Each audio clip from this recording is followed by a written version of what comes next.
So now they can hear me. Yes, mute. They can hear me. That doesn't make sense at all. When that is on there, it's mute. When that little microphone with the thing. Okay, so they can hear you. It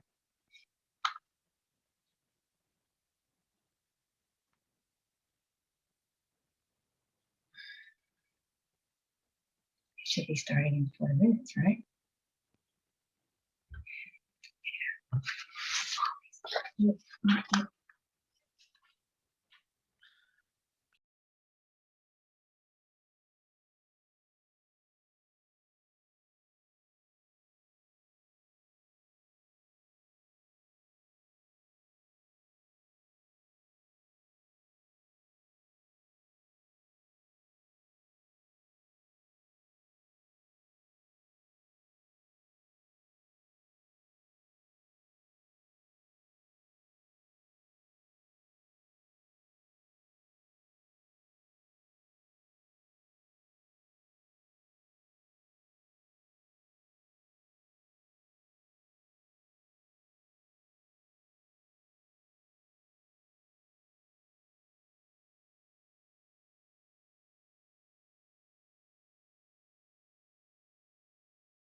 3, Subdivision of the Ralph M. Brown Act, California, GC 5950, the Federal Americans with Disabilities Act, and the recent Stanislaus County Health Officers Mandatory Face Covering Order.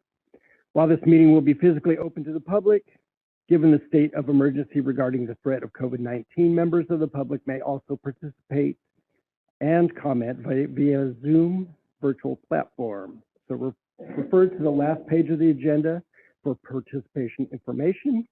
And this agenda packet is posted at the Planning Department's office at www.riverbank.org. So we will call to order the Tuesday, April 19th, 2022 Planning Commission meeting. Okay, roll call. Chair Steve Link. Here.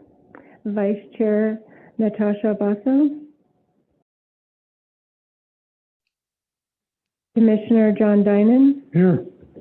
Commissioner John Stewart. Here. Thank you.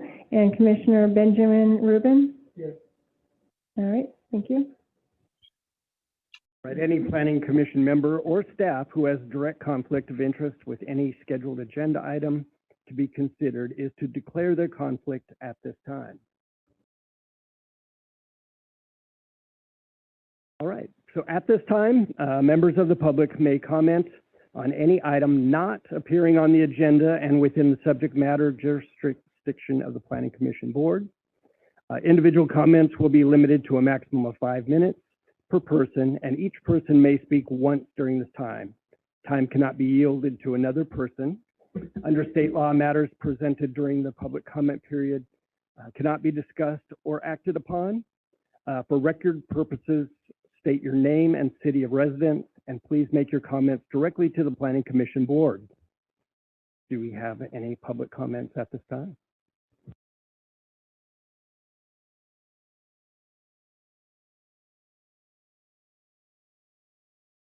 SAGGERS.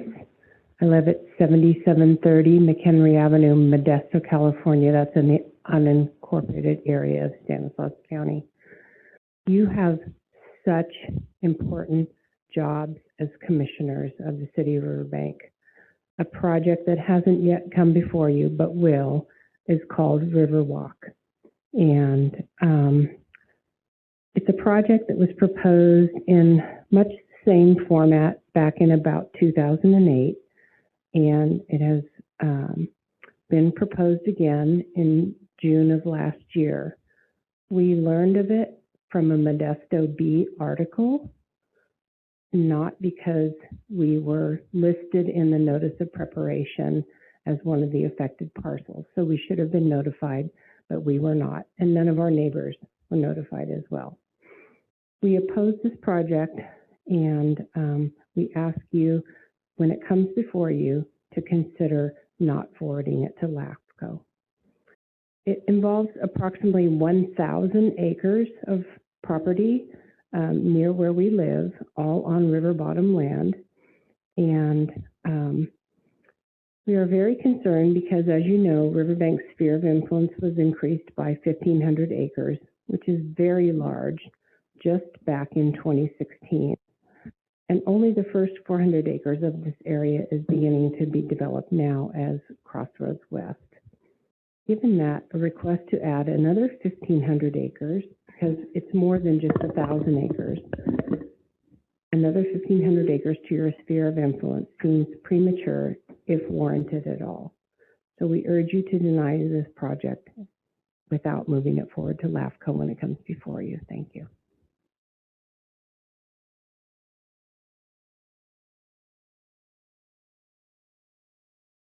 Good evening. My name is Dan Whetstone.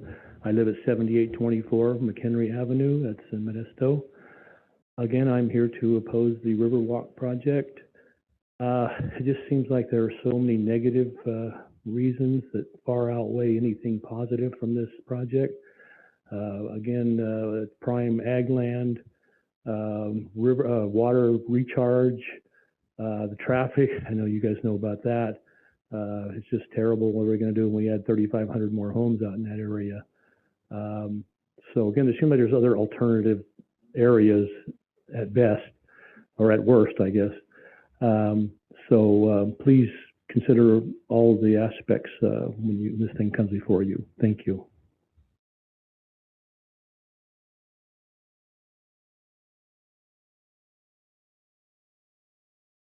Right, that seems to be all the public comments. The next item is the consent calendar. All items listed on the consent calendar are to be acted upon by a single action of the Planning Commission Board unless otherwise requested by an individual Planning Commission member or a member of the public for specific consideration. Otherwise, the recommendation of the staff will be accepted and acted upon by motion of the Planning Commission Board.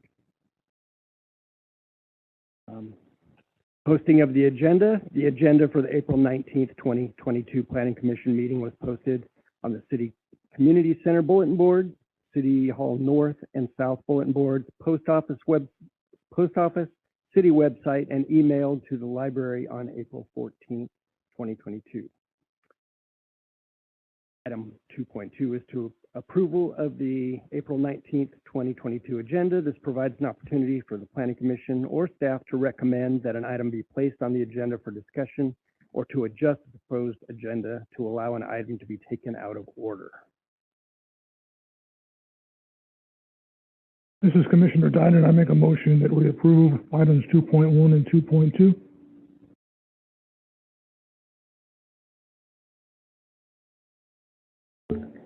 Okay, roll call vote. Chair Steve Link, Yes. Vice Chair Natasha Basso. Yes. Commissioner John Dynan, Yes. Commissioner Joan Stewart, Yes. and Commissioner Benjamin Rubin. Yes. All right, that approved 5-0. Right, so item 2.3 is the approval of the minutes of last month's March 15th, 2022 Planning Commission meeting. Having been read by the individual commissioners and stands approved as submitted. This is Commissioner Dynan. I recommend approval of item 2.3. And I'll second that. Okay, roll call. Chair Steve Link, Yes. Vice Chair Natasha Basso. Oh, that's right. You have to abstain, sorry. Commissioner John Dynan, Yes. Commissioner Joan Stewart, Yes. and Commissioner Benjamin Rubin. All right, thank you. Right, so on to items 3, the Planning Commission public hearings. The public notice for items 3.1, 3.2, and 3.3 was published on April 6, 2022 in the Riverbank News. Item 3.1 is the conditional use permit 01-2022 VARR Incorporated Pump House at 3301 Atchison Street. The applicant requests a CUP to serve alcohol, beer, and wine at the new Pump House Bar and Grill. The property is located at 3301 Atchison Street. The proposed project will not have a significant effect on the environment and is categorically exempt under Article 19, Section 15332, infill development.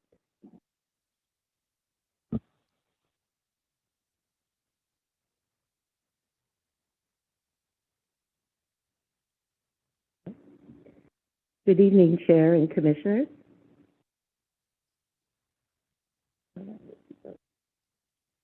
How do I get it up there?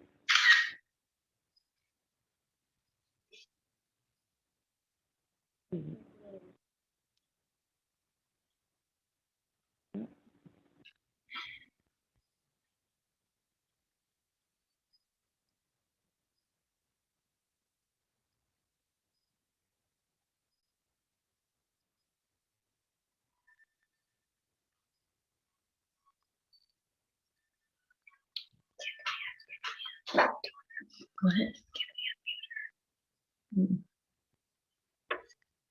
Yeah, it's not showing up.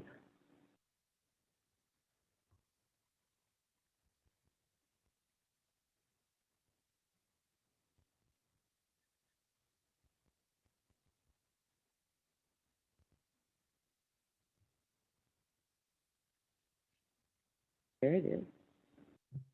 Actually, Donna, in reading further in this, I may abstain from voting on this particular one as I am in the selling of alcohol and wine business. They may be customers of mine in the future.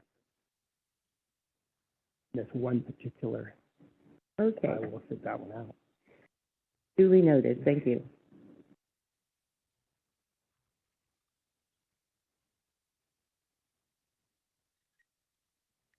The clicker. Right. It's on.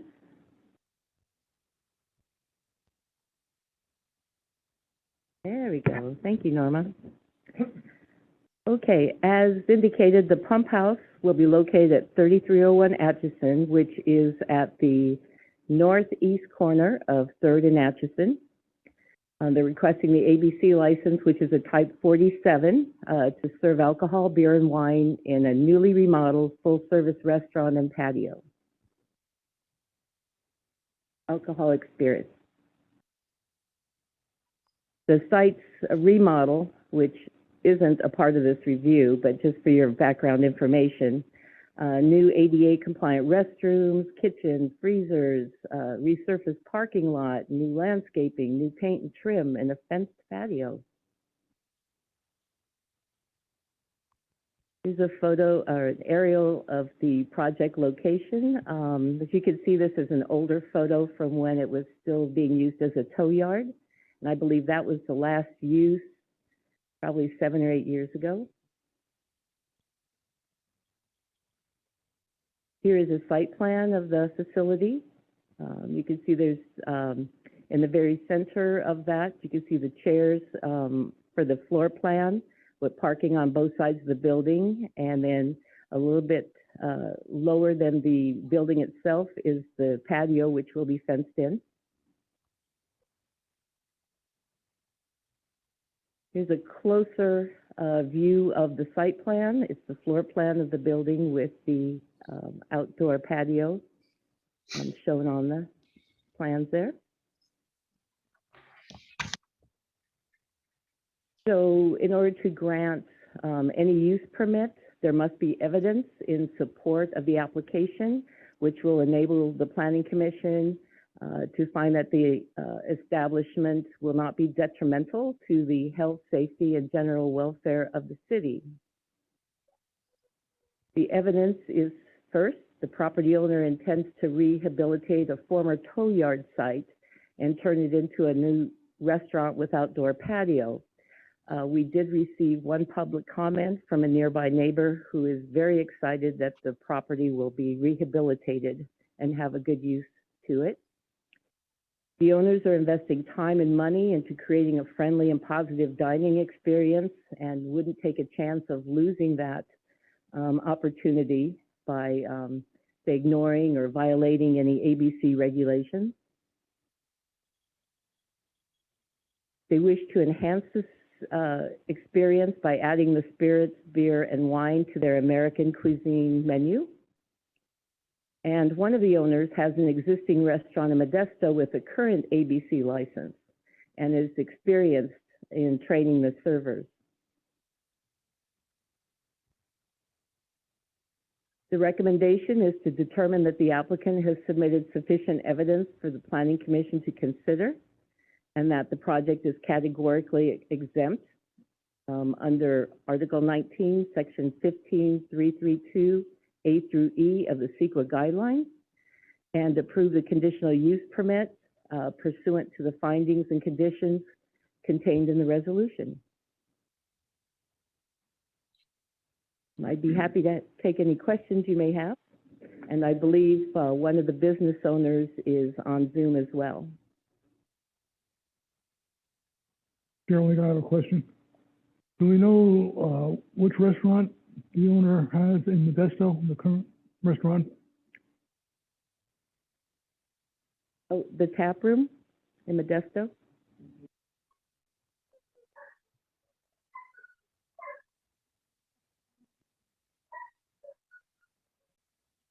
So at this time, we will open it up for any public comments on 3.1.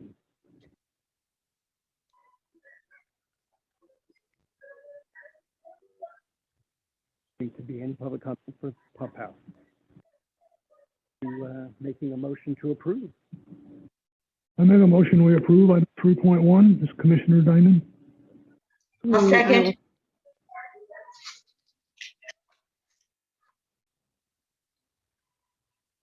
Okay, was that Vaso that second that?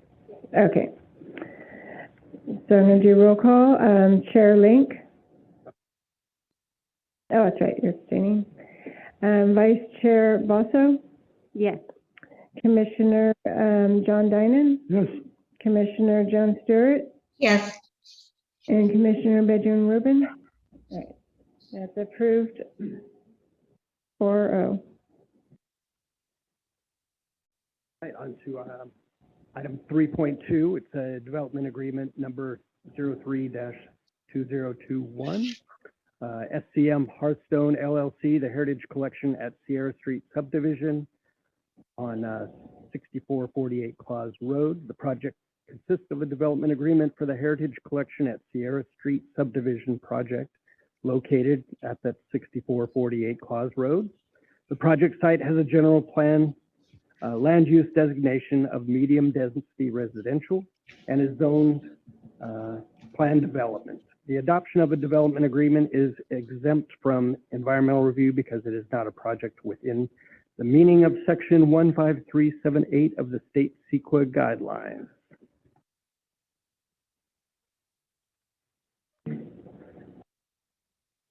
Okay, hello again, Commissioners. Norma, could you put up the heritage? Thank you.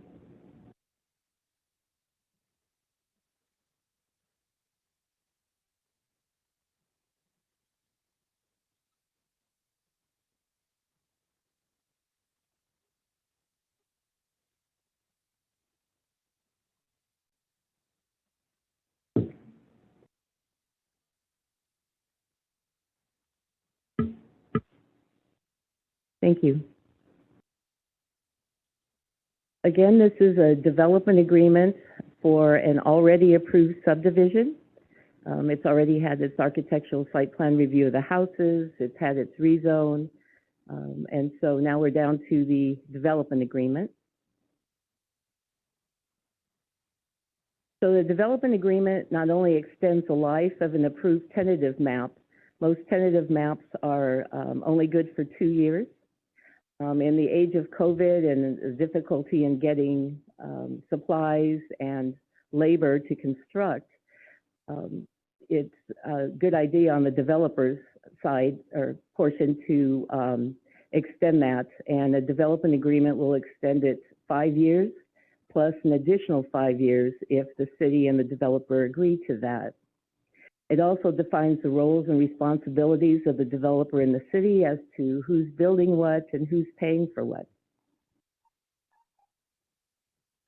So the tentative map was approved by the council on November 28th, 2021, after the rezone to planned development was approved. Like I said, the current map is good for 2 years and will expire on November 28th, 2023.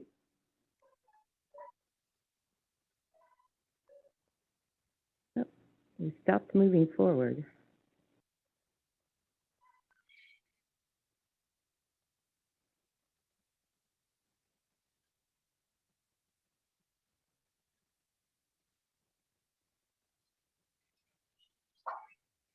And of course, the next slide is the location, which we cannot see at the moment. We'll come back to the location and the aerial view. Project information, the current general plan designation, which was changed from, it was changed to medium density residential, which allows 8 to 16 units per net acre. Net acre means that you remove the streets and sidewalks and places that can't be built on the property from that total acreage. Oh, thank you, Norma. Okay, so here's the location, the Heritage Collection at Sierra Street. It's the east half of that property, just north of the railroad tracks, Atchison Road, and the high school. Here's an aerial view of the property. I mentioned the general plan designation. The current zoning was changed to plan development to allow some variation from our R1, R2 standards. Here is a tentative map 01-2021, which is hoping to have its expiration date extended. Here's just some conceptual elevations that have been approved for the project.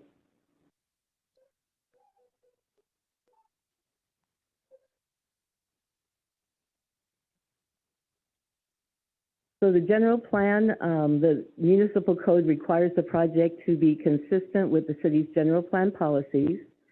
There are many policies, but to throw out just a few here.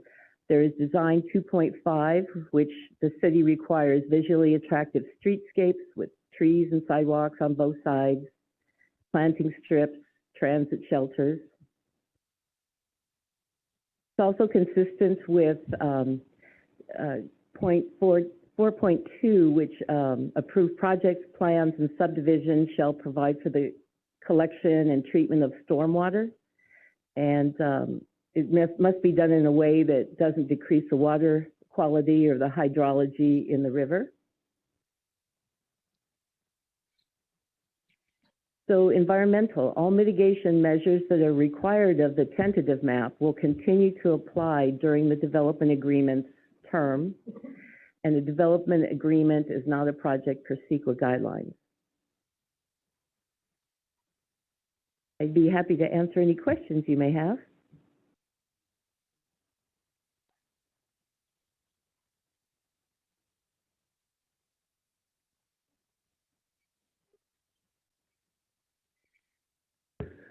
So I'll make a motion to, We have a public hearing. oh, public hearing, correct. Do we have anyone? We do? Yes, sir.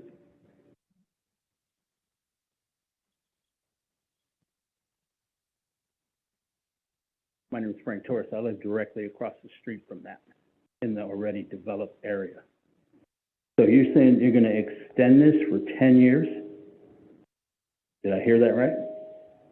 So there's going to be building across the street from me for 10 years? We're just supposed to take public comment, not answer questions or provide additional information. So what are we here for?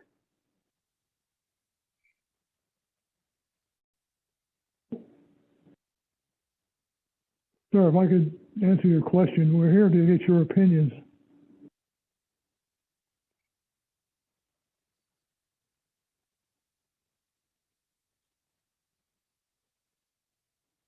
All right. Any other public comment then?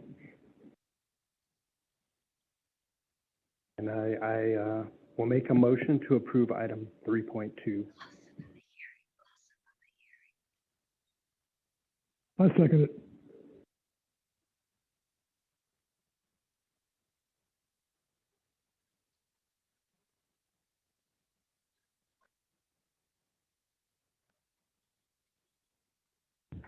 Chair Link, Yes. Vice Chair Basso, Yes.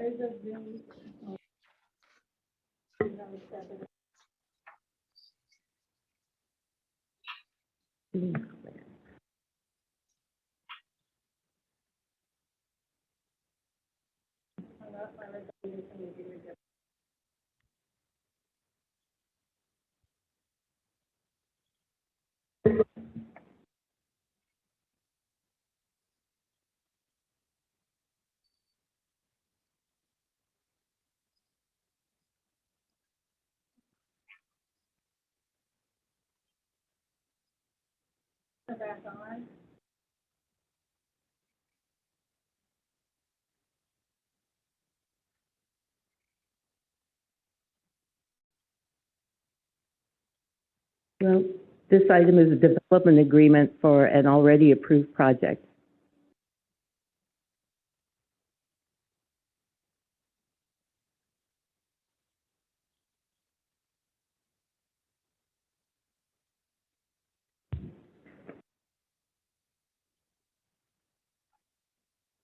I don't think we need to redo the motion, do we?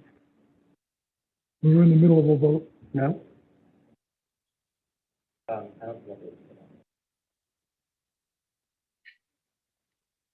Okay.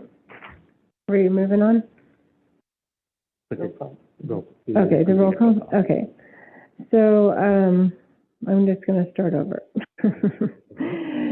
Chair Link, Yes. Vice Chair Basso, Yes.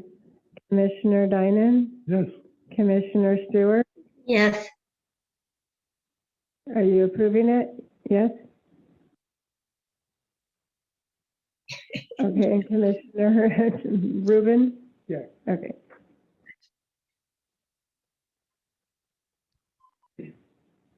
Right.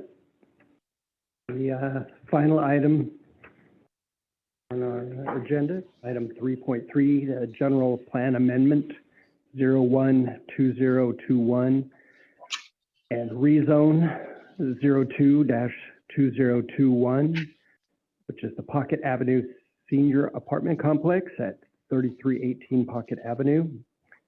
The applicant requests a general plan amendment to modify the existing low-density residential land use designation to high-density residential and to rezone the existing single-family residential R1 site to planned development for a proposed 40-unit senior apartment complex on 2.01 acres. The subject site is 3318 Pocket Avenue. Pursuant to the California Environmental Quality Act, the proposed project is exempt pursuant to CEQA guidelines, section 2159.21, the exemption for qualified housing projects. And I know we do have public comments at this time, and I think we would like to ask Mr. Keller.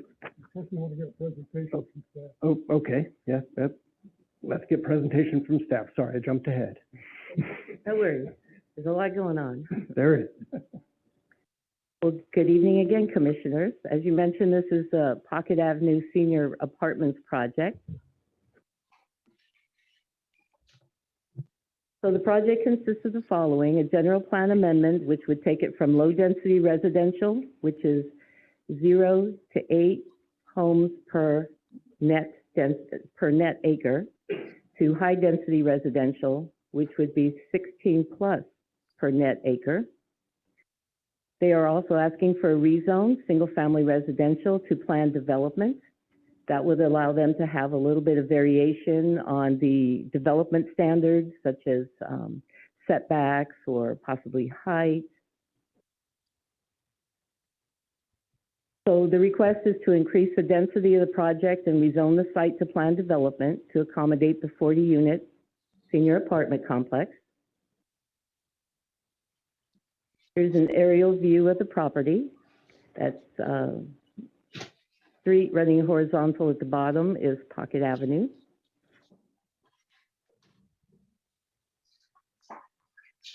This is a picture of the concept site plan. The developer did not submit a development plan at this time, which is the plan development version of architectural and site plan review. They wanted to ensure that the other requests are fulfilled before they put additional money into the project with floor plans and elevations. So in this picture, Pocket Avenue is at the top, which is the north. And the large rectangles, the 3 that you see along the perimeter, and then the 3 in the center, there are 6 buildings, a total of 40 units plus an office. There is a parking lot in the center, and all the rest of the area around is sidewalks and open space. And as I mentioned, this is just a concept site plan. They have not submitted this as a development plan. So general plan consistency, the project would be consistent with the design policies for safe sidewalks, for walkable neighborhoods, for attractive residential subdivisions, and healthy and safe subdivision development. As I mentioned, the architectural and site plan review would be processed as a development plan and then submitted if these approvals are obtained.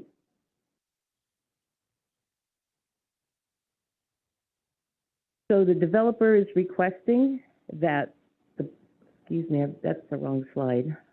The name of the developer is wrong. But the developer is requesting that the Planning Commission review and recommend, yep, this is the wrong slide, my apologies. It was for the last one. But the proposed project is exempt from analysis pursuant to CEQA because of the exemption for qualified housing. And the request is for a general plan amendment to HDR and a rezone to plan development. Those are the only two requests that they would like you to consider tonight. There it is. I would like to mention that we did receive one letter, public comment that you received, as well as a petition from the neighborhood. I'd be happy to answer any of your questions. Does the developer guarantee that these units will be sold and not rented? It's not going to be sold, they'll be rentals.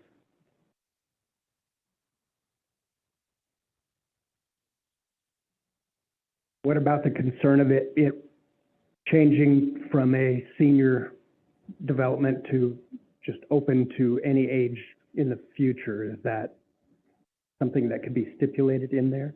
Well, yes, when the development plan is submitted to you, that's a completely separate approval. If you don't like what you see, you recommend that the city council deny it.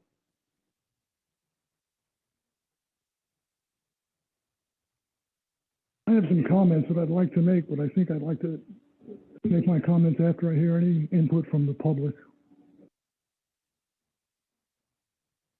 Go ahead. Anyway, as I was saying earlier, if we have a large portion of people all in agreement that are going to say similar to what John is going to say, is everyone accepting him being a spokesperson for the group? They may change their mind after. Certainly, yes, that is a possibility. That's just better than 20 people going up. So yes, John, if I'm assuming you're John. I'm John. Yes. You have the floor. Okay, thank you. Good evening, commissioners. My name is John Keller, John-Keller, and I've lived along with my wife and daughter in Sterling Ridge Subdivision for over 16 years. I, along with several members of our neighborhood, oppose the proposed senior apartment complex at 3318 Pocket Avenue. On March 11th, I started a Facebook group for individuals in opposition to the project. And on April 9th, we had a signing day for a petition addressed to the City Council against the proposal. The petition provides a summary of the public notice, as well as its purpose. The commission was provided the initial 95 signatures submitted to the Building and Planning Department on April 13th. As of yesterday, April 18th, we amassed 117 signatures representing a total of 60 local households. It should be noted that not one single individual that I approached during our petition drive has been in favor of this project, which is very telling with regards to the opposition. We will continue our efforts until the proposed project makes it to the floor of the City Council for a final vote. I agree that senior housing is much needed in our city. However, building at the Pocket Avenue location will set a bad precedent, which will not be beneficial to our small community, nor to the city of Riverbank as a whole. The number one issue with the proposed project would be the general plan amendment of the redesignation of land use from low-density residential to higher-density residential and rezone to planned development. This would be inconsistent with the land use of LDR and R1 zoning by all properties adjacent to the site, which would create an island for HDR land usage. Excuse me. It would create an island of HDR land usage in an already established neighborhood. If ownership changes hands, there is no guarantee that the complex will remain age restricted or keep the same dwelling unit density, and could open the door to subsidize or low income Section 8 housing. Now, of course, that is based on approval, but this is the future we're talking about, so it may not be the same commission or the same city council, is what I'm kind of getting at. So thinking long term. There is also the question of potential decrease in property values. Another issue is the increased traffic that will be generated. Since there is no public transportation or walkable services in the area, additional traffic required will only contribute to the ongoing issue. Pocket Avenue over the past few years has become inundated with traffic, and there is an increasing problem with speeding vehicles on Pocket and adjacent streets. This has contributed to a great public safety issue, and a new complex will only compound the problem of not only the safety, but the convenience and welfare of all neighborhood residents. According to City Municipal Code, under Plan Development PD Zone, Section 153.162 Master Plan, Subdivision D, Paragraph 2, the Planning Commission may recommend disapproval, rezone to PD, of the master plan if it finds that any of the criteria have not been satisfied or that the master plan would be detrimental to the health, safety, convenience, or welfare of the public. I mean, based upon that section of code alone, we believe that the Planning Commission has an obligation of passing a recommendation of denial with regards to this project to the City Council. The following definition taken from Subdivision City Municipal Code 152.002 definitions must be taken into consideration also. Local street. The street that serves local needs of residential properties in a neighborhood and is so designed to serve not more than 50 dwelling units between streets or a higher traffic classification. There are currently a total of 17 dwelling units, which includes the existing site between Holbrook Drive and Eisenhower Drive on Pocket Avenue. Since the driveway of the proposed site is being served from Pocket Avenue between the previously mentioned streets, the addition of 40 dwelling units would make a total of 56, which is above the maximum of 50 according to the code. The location does not agree with the typical geography when considering such a senior housing project. As mentioned previously, there are no walkable services and no public transportation nearby. So this should be a major concern. The site has a sidewalk which ends to the west, approximately 400 feet away from Holbrook Drive. And there are no crosswalks in the subdivision, including access to Harless Park, which limits access by the seniors who are not limited by physical constraints and would prefer walking for exercise and well-being. There's also a proposed Riverwalk project that would allocate 80% of 2,500 dwelling units to senior housing, resulting in approximately 2,000 units. The Pocket Avenue project would only supply 2% of senior housing inventory proposed by the Riverwalk project. The parcel could still be made consistent with current land use and zoning by subdividing the parcel and building new single-family homes. Another plan would be to divide the parcel into two and build 4 homes, which would be in compliance with the new California SB 9 legislation effective January 1st of this year. Tonight, I attempted to summarize the most important objections based upon my own views, as well as feedback taken from my fellow neighbors. At the same time, I've offered ideas for alternative uses of the parcel in order to maintain our contiguous existing neighborhood. I'm asking that you take into consideration all the information presented when making a decision for recommendation to the City Council. Thank you for your time.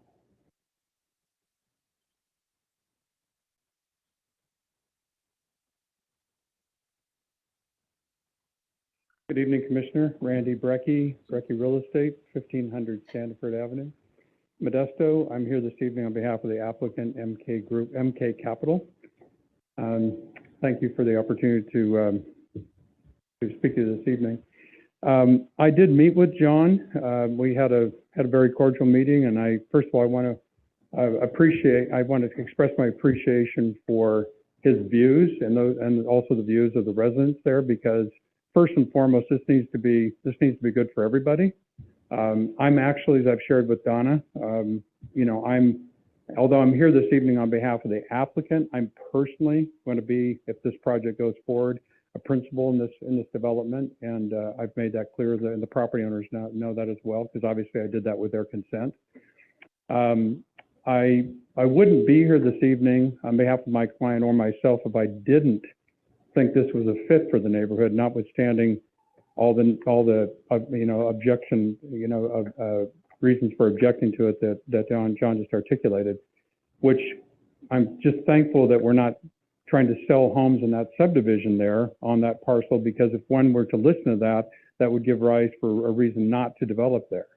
And believe me, it was a challenge in marketing that property for a number of years for any developer to come in and build on that site because of the limited size of it and its configuration. Actually, the inspiration for this project came from another project in Riverbank, which I'd like to draw your attention to, on Prospector Court.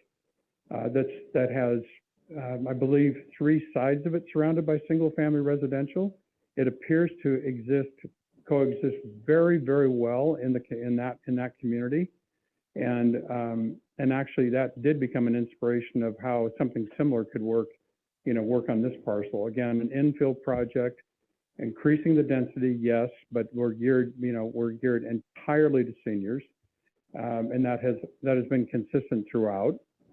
We are, as Donna knows and staff knows, committed to whatever conditions of approval that need to be in place now in the future to ensure that is the use, that it's developed for that ultimately the site plan and the elevation are approved with that in mind, as well as the other conditions of approval, which will run with the land for as long as the city of Riverbank has land use policies that are going to be duly enforced.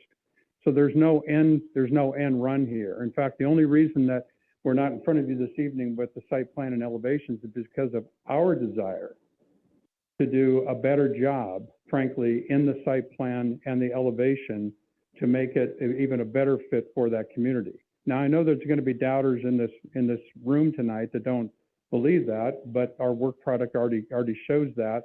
And we need to go forward with this project if it's going to be a reality, but we know that we're going to come back and before you, and you have all of the, you have all the keys to the kingdom, so to speak, in terms of denying what we ultimately are going to come to you for approval on in terms of the site plan and the elevation and other conditions of approval.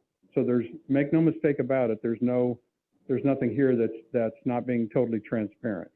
I do have in the audience with me this evening the architect that did the conceptual plan for us, in case you had any questions of that. However, this evening isn't really the purpose of this evening isn't to do development plan approval or elevation.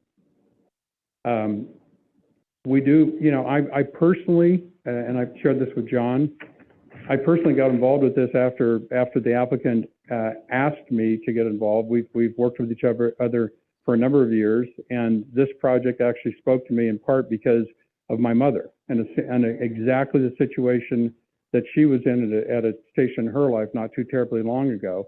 And being in the real estate business and having done a considerable amount of commercial development, she was pushing me to say, when are you going to do something for me? When are you going to develop a project that was conceptually kind of like this? And it was kind of interesting because I said, well, that's just not my wheelhouse right now, but and so it's kind of interesting just on a personal note, because it does matter to me. I view this thing as something that I what I want a loved one of mine, being in a safe, secure, facility inside of and a part of, not separate from, but a part of a neighborhood, and something that is proximate to the things that they need to have in their life, and it's convenient for people to visit or for them to travel out. And we have a difference of opinion. I have a difference of opinion with John about the suitability of this site for this intended use. I do want to also speak to John's concern and the group's concern about traffic. I spoke a couple days ago with Ken Anderson. I believe, Donna, Mr. Anderson from experience. He's a Katie Anderson traffic engineering. He's been in the industry for 35 years probably. He's done a considerable amount of traffic engineering work and on new developments throughout California. And I just laid it out to Ken. I said, I'm an applicant in a project. I explained it to him, told him what it was, told him what we're doing. And I said, can you help me understand, will this be generating a net negative impact on the streets on traffic. To the contrary, I'm not a traffic engineer, and I'm totally fine with this commission making it in the future, making it a condition of your development approval for us to come back to you with the findings of a traffic engineer. Because he was very, very clear about what actually happens from the Institute of Traffic Engineers and the data that they have for like-kind projects, because all this data is published and readily available, about the number of trips that are generated, per unit, per dwelling unit, and over time and during peak periods. Because seniors, they don't compete on the roadway during the time. They don't have children they're getting to and from school. They're not getting to and from their jobs in the same period of time that other people are. They work around those time frames during their day because it's logical for them to do that. They don't want to be on the roadways and competing with other people during those peak periods.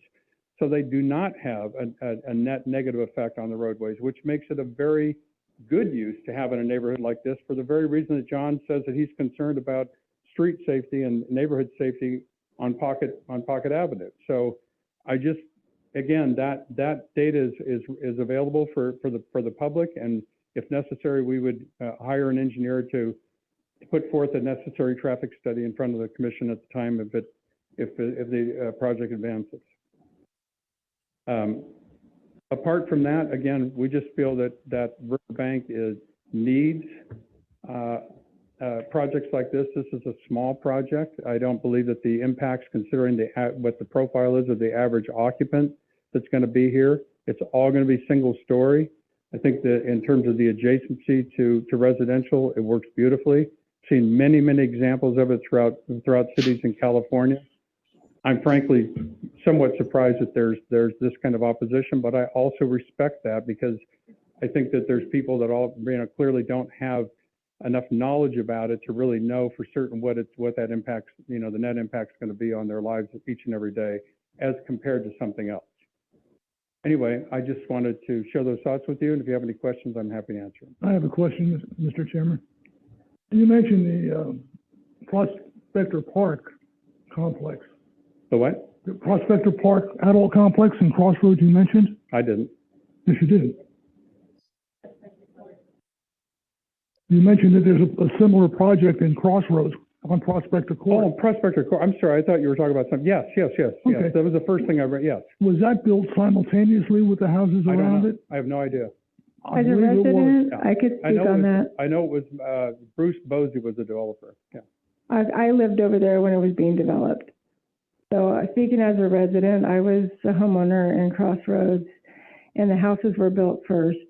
And when that project came in, I was not happy about it, to say. I was concerned about it. It actually came out to be a really nice project, and I really think that people should go check that area out. It's on Glow and Prospectors, and it's actually a really nice complex. That was, in fact, I met with Mr. Bosey, and got as much information as I could about that, and I introduced him to the client, who's the applicant. And again, that's 100% the inspiration for this. Sorry, I wasn't hearing correctly when you were Not a talking about problem. it right away. I mumble sometimes.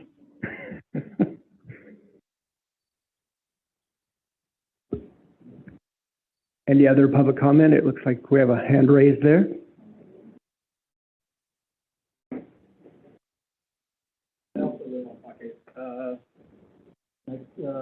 Ted Corner to hand, and most of the guys here. Pocket. Can you address your name, please? Oh, Jose Gonzalez, 3202 Pocket Avenue. So it's a very busy street. It really is. There's a lot of kids in that street. I think as the youngest, probably 6, 7, all the way to teenagers. Within the last, I would say 6, 7 years, we started seeing a lot more traffic, people going to the park. Some of these teenagers starting to drive. We don't want that there. I don't want it. I don't know. And then Crossroads has a lot more entrance, ins and outs, comparison to our subdivisions. Only got 3 entrance and exits. I personally don't think that development should be on our street or subdivision. Thank you.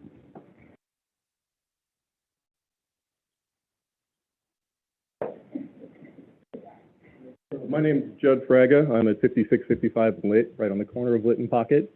I'm not as well prepared as John.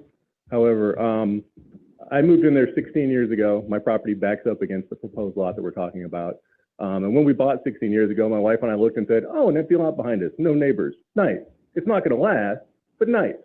So, and I tell you that cute little story to make it clear that my objection is not to development of the property. The objection is to the high density residential proposal. Like I say, we've been there 16 years. I'm surprised it's taken this long for this property to get developed. Apparently there's some issues with that. I don't know what that is. I'm not a real estate person. And I don't have a bunch of traffic engineering studies to back it up, but I've been walking my dog through there for 16 years. And I guarantee you that more traffic from that volume of units will be a problem. Pocket Road, everybody parks their cars on both sides, making it effectively a lane and a half by the time you're done parking cars on there.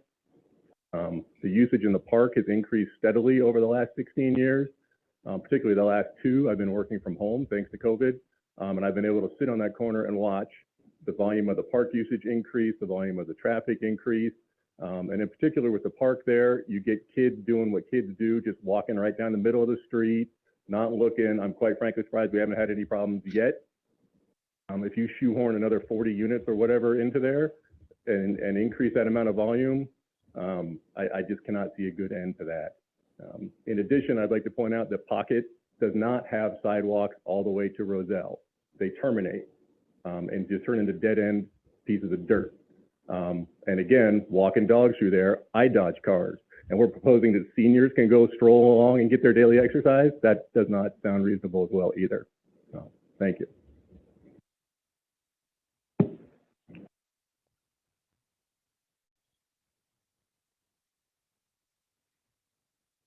Hello, I'm Joe Belanda. We live at Kyle, 3307 Kyle Avenue.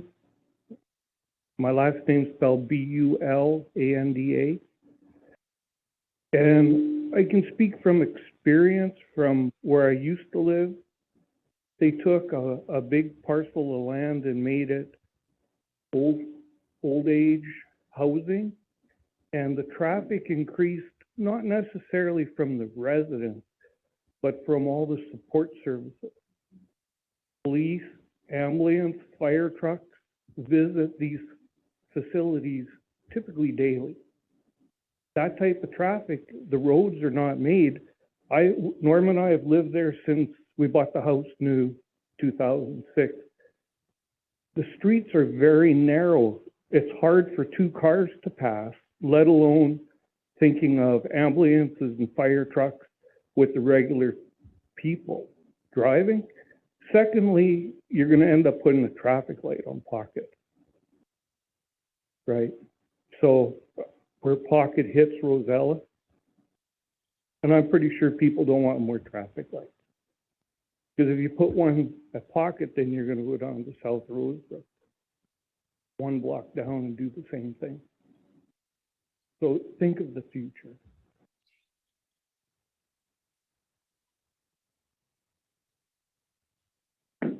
I just want to clarify, this is not an assisted living facility, or and this is a 55 plus seniors apartment complex, so it doesn't have any assisted living or any care facilities associated with that. These are for people who are able-bodied senior people.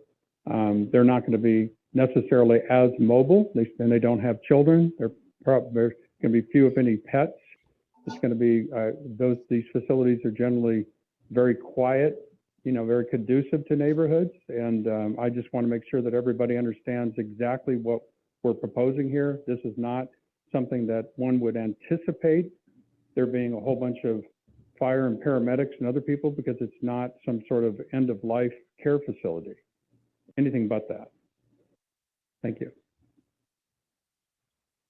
Thank you for that clarification. Hi, my name is Norma Belanda. I live on Kyle Avenue. My concern is going from low density to high density. So you're talking about 40 vehicles. That's saying if one driver is in each area. But what if they both drive? You're talking from 40 to 80?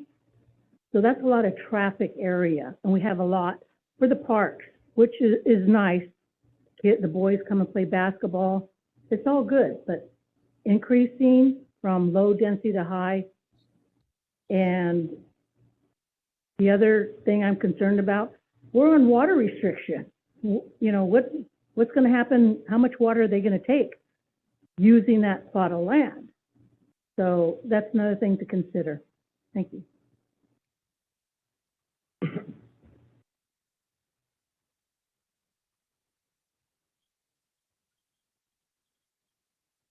If we're done with the public comments period, For the record, the public comments are closed. I am conflicted being a member of the Commission on Aging for Stanislaus County. One of our primary projects is increasing affordable senior housing. But having said that,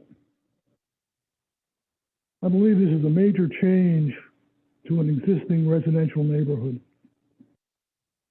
And I make a motion we disapprove resolutions 2022-004 and 2022-005. I'll second that.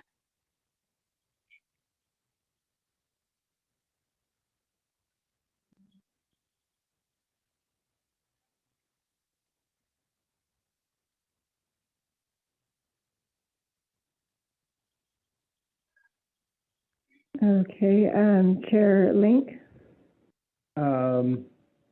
Yes. Yes to disapprove. yes to disapprove.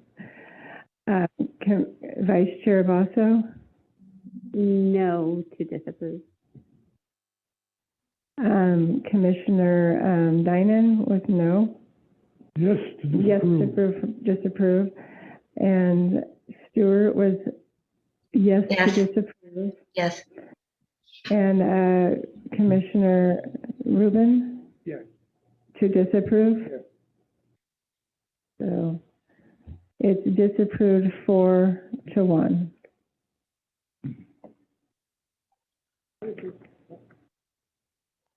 I would just like to share for the audience that this item will be going to the City Council. It will go with a resolution saying that they are asking the council to deny the project. So I just wanted you to be prepared that it is going to the council, and it will be up to the council to take the information from this meeting today and from your public comments and make the decision at that public hearing. And that will, I don't have a date for that yet. I'll have to discuss that with the applicants on when that will go forward. Thank you.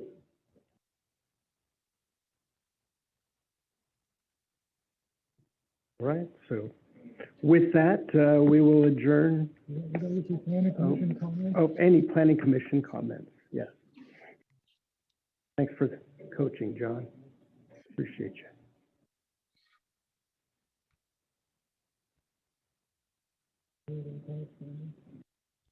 Okay, do we have any county referral correspondence information? Anna? We do not. Any staff comments? Only to share that I will be on vacation for the next 2.5 weeks. So if you have any concerns, comments, questions, Janet will be your contact in my absence. Thank Very you. good. So now I'll go in order, and this will be the adjournment of our meeting for the what is our date? The 19th of April, 2022 Planning Commission meeting. Thank you.